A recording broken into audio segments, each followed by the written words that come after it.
Hey guys, how's it going? So, for the anniversary, we have a RGB Selector.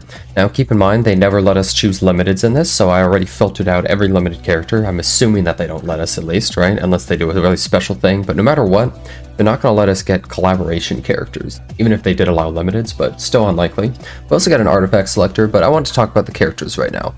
Now, it's a lot easier to get RGB characters than it used to be, especially since you can choose their side stories and then run them. And there's only like a couple characters in the entire game right now that you can't actually choose through that, so most characters you're able to get automatically if you do the little side story thing, so that's great. But you might be wondering, what do I actually want to choose? Now, this tier list that I made is generally centered more around RTA, PvP, Arena, Guild War, that kind of thing. Definitely with more focus towards RTA, keep that in mind. If we're talking about PvE, I think you can make do with lots of 3 stars, 4 stars, and then a lot of the RGB that you might already have will be useful, but I did make a whole extra tier right here. Now let me start from the bottom actually and work my way up. So all the characters here and don't recommend, you might look at some of them and might say, hey, I think that unit's okay, but in general, these are not units that I'd recommend picking for one reason or another. They're just not really that great at what they do, or there's just easier replacements, or, I mean, some characters like Sigrid, you can get them for free. And you might say like, okay, well maybe a character like Kowarik is okay, but I don't recommend anyone pick him. Like, even if he's okay, I still don't really think anyone should pick him. And, you know, if you're down to the bottom of the barrel and you already have most of the good characters and you're like, oh, I guess I'll pick Kowarik, then go ahead. Maybe this isn't for you, but in general, I just don't think any of these characters should really be picked. They're either outdated or just not super great, or only for a really specific PvE instance or something like that. Now, let me just start with PvE Only. Both amazing PvE characters. You can start with Asaria in the game, but, you know, maybe you don't have her right now. But Tamara and Asaria, staples of PvE, amazing for challenging content. You definitely want someone like Tamara if you're doing Nightmare Lab, right? But I really recommend getting these characters if you don't have them already. It's always great to have a really good foundation of your PvE basis before you really start getting too much into PvP anyway. So just thought I'd mention these two. They're stars of PvE, so I definitely recommend grabbing them if you don't have them. But now let's talk about Situationally Good. So these are characters that I think that they can sometimes be used in a PvP aspect and be decent at it, but they're not really like amazing in all cases. So, you know, I would say Bihu is barely on the edge here. He sees a little more usage, but he works against, you know, like Briarwitch, Asaria, and some other stuff like that, Flitica. Celine is really hard to use against actually good players, but, you know, so she sometimes has some usage at the end of a draft, can be a force ban, something like that. Charlotte can sometimes do a Spectre Tenebria and stuff, and she has decent reach, also being able to crit Emma Landy every time, which is nice. Manuel Leica, she comes and goes with the meta. Sometimes she's better, sometimes she's worse, but she's just a decent, fast character to have built, just not as priority as a lot of the others. I see some players from Europe, I think, use Elena versus AoE teams to protect their Spectre Tenebria and stuff like that, but you don't really see her too much, but she's more of like a specific counter pick against certain stuff. Flan is usually used in Cleave. She comes and goes with the meta as well. So right now you don't see a ton of Flan, but, you know, she's a solid character to have, especially if you're going down that playstyle. Ilyanov. Now, Ilyanov is not really that great, unfortunately. She dies too easy. She doesn't do a crazy amount of damage all the time. She's inconsistent, but I don't think that she's, like, terrible. I think she can be used a bit, so I put her here. Aaron, he's mainly used as an anti-cleave character. You don't see him as much now, but he still can totally work. The biggest problem is that he just sucks versus openers that are blue units, especially when they're like Flan and stuff and actually can be built tanky. He has a lot of problem because then he can't solo their whole team. Isay. I see her every once in a while, but it's pretty rare, usually with Ahmed or something like that, but she can be used to contest certain units and just do a ton of damage. Definitely works wonders against teams that are slower, that have characters like Edward and stuff. Frau, he's mainly here for Guild War. He's amazing. He's an amazing Guild War unit, but he's generally invalidated by a character like Yolha that kind of does his job better overall. So you don't really see a whole lot of him, but I thought I'd mention him mainly because of Guild War. And also Arena. Vildred, he's just used in Cleave. The problem is you need a lot of imprints for him, so you could choose him if you just need the imprint as well, but he's mainly used just as a speed imprint in Cleave teams. And Violet, last but not least, this guy, he's kind of gimmicky and you don't really see him as much anymore, but if your opponent picks all blue, or there's a lot of blue DPS in their team, he can be a solid character. So even though he's not amazing, he still definitely has uses. Now let's go to solid. So we got Alencia right here. She's just overall a solid character. If you have her on injury, she can deal with a lot of these characters like Apocalypse Ravi, for instance, or like even Last Rider Crow and stuff, which is really nice. She helps benefit the team with the defense buff, strips the buffs. Overall, just a decent unit, but she's not really like the big priority pick, I would say. Arya, really good for slow playstyles. I'll say this, I think anytime someone's intelligently picked an Arya against me, I've basically always lost if I ever left it up, right? She's really good with these defensive supportive teams, and she also defends the rest of your units, and some people's teams just can't fight her. Like, you know, you have Apocalypse Ravi, Aiden, these things usually just aren't able to fight her that easily, and she's just a very powerful unit when used correctly. Ida, so you don't see her as much, so I was thinking of putting her in Situationally Good, but she's always been a premier cleave character, really strong. She's kind of in a rut right now, you don't really see her a ton at the moment, but I thought I would put her here still because she just always has traditionally been a good cleave character, and as the meta changes, as cleave changes, she might see more play or less play, so I thought I would still put her here. Lilius, so I think Lilius is an alright unit. She helps push aggro, she helps defend the team a little bit, and she is used as a pseudo counter to Lua when you use Mort's artifact, like Dragon's Legacy or something it's called. So she does an okay job at that, but she's not really insane. She's like an overall solid, decent unit, but not really somebody that you would pick all the time. Keep in mind, a lot of these RGB units are not units that you pick all the time in all your matches, right? A lot of the limiteds are actually units that you might pick more often.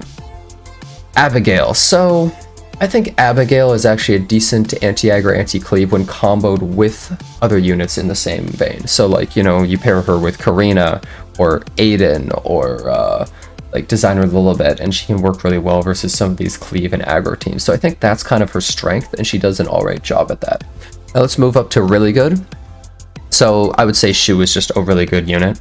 Really solid blue bruiser DPS. Just always is a decent pick against certain popular characters, obviously beats all the red characters, and she's just all around a good character. We're going to see ML Shu soon too, so here's how that's going to pan out. But Destina, really good Soul Weaver, definitely just incredibly useful to have built. You need multiple cleansers in the meta, so she's really useful to have as one of them, and she automatically gets a bunch of resistance for free, so she can help get really high res to resist certain debuffers that might have like even 200 effectiveness. But yeah, I definitely recommend her as a really good Soul Weaver to pick. Politis. Politis is kind of like an eternal character. I would say right now in the current state of the meta, she's actually one of the weakest that she's ever been, but even then, I think she's still a good unit to have. You don't pick her all the time like people used to, and she doesn't beat every opener, but she works in conjunction with other characters usually to beat certain openers or certain teams, and I think that just even as the meta evolves and changes, she always comes and goes, but she usually is more used than she is. And she still gets used versus like Ahmed teams and stuff like that at the moment as well. And we saw in the World Cup, she actually was popping off against Ahmed teams and just stunning everybody, which is pretty crazy. Senya, she's a good anti-cleave character. She's good versus ML Landy. Just a solid anti-aggression, anti-cleave pick. And I think that's really important because she kind of helps break the rules with the fact that she has the anti-crit, so she can survive stuff that other characters basically have no business surviving, which is incredibly useful. Sharon. Sharon is really good versus ML Kolweric, and also just versus these health scaling units. She can help really control Apocalypse Ravi and make her useless, same with against Lethe. And also just being able to make ML Kolweric not work is a really powerful tool to have, and she gives a lot of amazing buffs to your DPS. Just an all-around really useful support ever since her buff. Yolha, the reason I have her here is because there's not really many tanks people pick. It's pretty much Airwell, then Last Rider Crow, and then question mark. Some people go like Crimson Arm, and if they're doing a more made Chloe team or something, but I think Yolha is a pretty solid character. She's much better than Crow because she's able to deal better with debuffs and also able to deal better with Arrowell.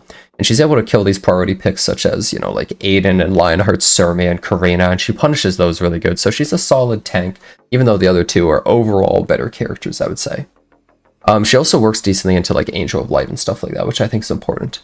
Zahhak. So Zahhak is great at killing Aiden. He's one of those really good speed killers that just does a ton of damage, and injury can work really well versus some of these health scaling characters too if you decide to swap target or if you ban differently.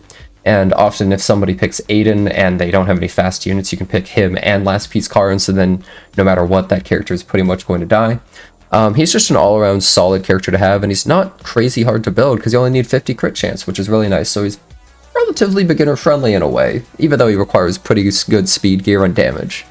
Rowana. So I didn't put Rowana in PvE only because he's a huge upsurge of being used versus Landy and stuff like that. You know, versus certain teams in PvP, she can be great. In Guild Wars, she's an amazing unit versus certain teams. You pair her with like Pylus and another unit, and they just kind of crush a lot of these counter teams. But yeah, she works versus Landy. And she's also a really solid PvE unit, so I actually think Rowana is like a pretty darn good pick to choose, just because she has usage across so many things, which I think is a really big deal. Next, I would say these three characters for PvP. You don't really see them in PvE overall, although I believe Ran and Lua can both be used in Nightmare Lab. But Lua is basically the best RGB in the entire game for PvP. She's completely broken. You saw in the World Cup, she's pick or ban every game, and the only time she doesn't get banned, she has an 80% win rate. Just absolutely insane unit that solo controls entire teams and supports your team so much, and she's able to start the match invisible with Guiding Light, which is crazy. Peyra. Peyra is a character that comes and goes as well. Obviously, she's weak versus like Desert Jewel Basar. She's also not amazing versus Ocean Breeze Lulika, but she is a very powerful unit, and she's buffing your team. She's debuffing your opponent's team, so your opponent's team has to have a cleanser now. She's also giving your team mitigation. So she kind of does everything, where she's giving you the aggression boost with the attack buff and forcing your opponent to have to go in the defensive with cleanses, while also being able to serve as the mitigation tank for your team, which is pretty crazy. Now, she has a lot more weaknesses before. You have to be more careful picking her, but she is still such an insanely powerful character to have on your team, and I think that she definitely deserves to be up here. Last but definitely not least is Ran. Amazing Arena Guild War character, amazing Cleave character in RTA. Just all around great powerful unit. I use him all the time in Arena and Guild War because I'm just too lazy and I don't want to actually have to deal with real fights, and I just cleave it. In RTA, he's amazing in Cleave, he's amazing versus Cleave, so he's even worthwhile having built for slower players if you have the speed gear. All around, just an amazing unit to use versus so many different teams and so many different situations that he definitely deserves to be up here in the very top tier. Now, here's the one thing I will say. You might disagree with some of the rankings of this character, of the characters here, and that's totally fine. This is how I look at the characters in terms of a mainly RTA perspective, but also trying to factor in Guild War and Arena. And a lot of the characters in Don't Recommend, for instance, some of them I've tested, like more recently Mort, and he's just not worth it, right? I've definitely tested some of these characters, Arunka, like they just aren't really worthwhile picking, so I definitely have them and Don't Recommend because I really just don't think that they're a priority pick. Even if you like the character, I still don't think that they're a priority important pick. But I think most of the other things in this list I would overall agree with. Maybe some characters could be up one tier or down one tier, but in general, this is kind of how I feel about most of them and where they kind of are positioned in the current state of the game and the current meta. So anyways, I hope you enjoyed this video. I hope it helped you. If you enjoyed the video, don't forget to leave a like or subscribe to the channel, and I hope to see you next time.